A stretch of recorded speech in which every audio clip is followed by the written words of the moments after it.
Alleged insurance killer Agnes Setshwantsho is back in the Molopo magistrates court today. The 49-year-old is accused of orchestrating the death of her niece in 2023 to pocket 3 million rand in insurance payouts.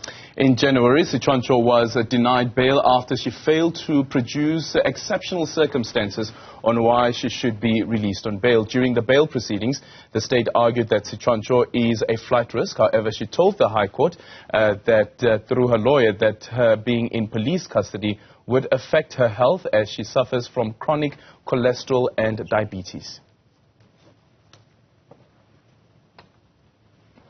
And let's go to our reporter, Refiloe, who is following this matter for us. Refiloe, good morning. Thank you so much for making time for us. What do we expect to happen in court this morning?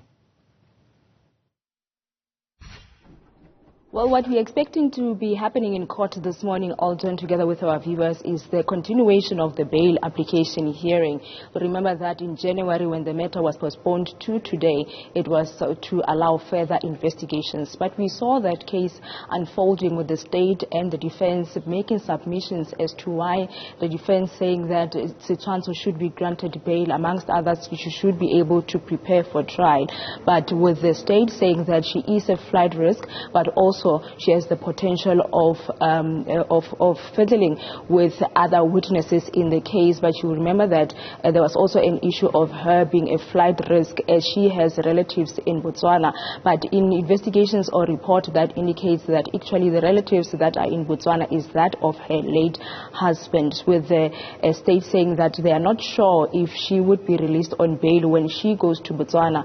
Will she indeed go to that relatives, or is just a matter of wanting to evade trial? So we're expecting that both the submissions from the state and the defense will continue in terms of trying to get Setshwantsho to be granted bail. But we also know that the issue of her health, like you said in the intro, it was something that the defense had been presenting to say that she needs to be released on bail because of her health conditions. So those are some of the things that will be appearing here in court today.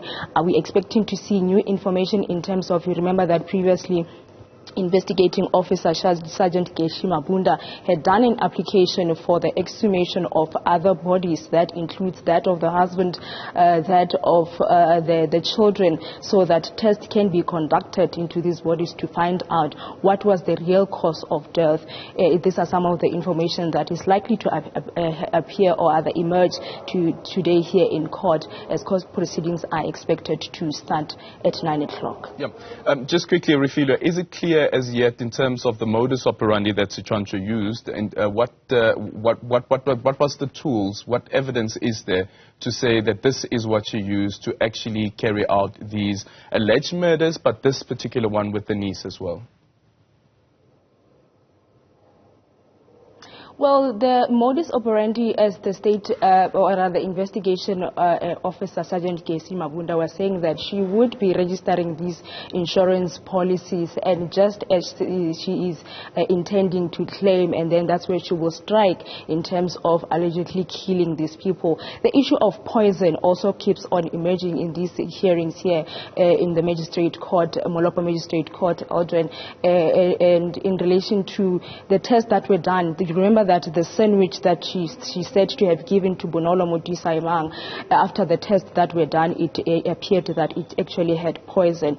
Another thing that we recently saw in February, the Kurumani Magistrate Court formally also charging her with the murder of her son, Kutlo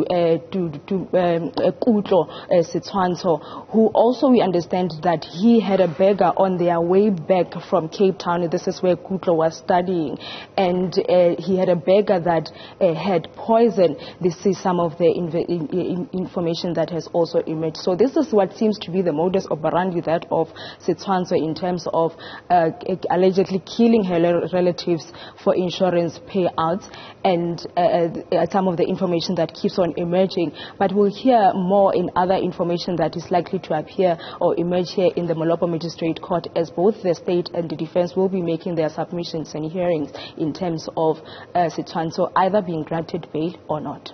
Thank you so much for your time, Refiloe, there following that matter for us.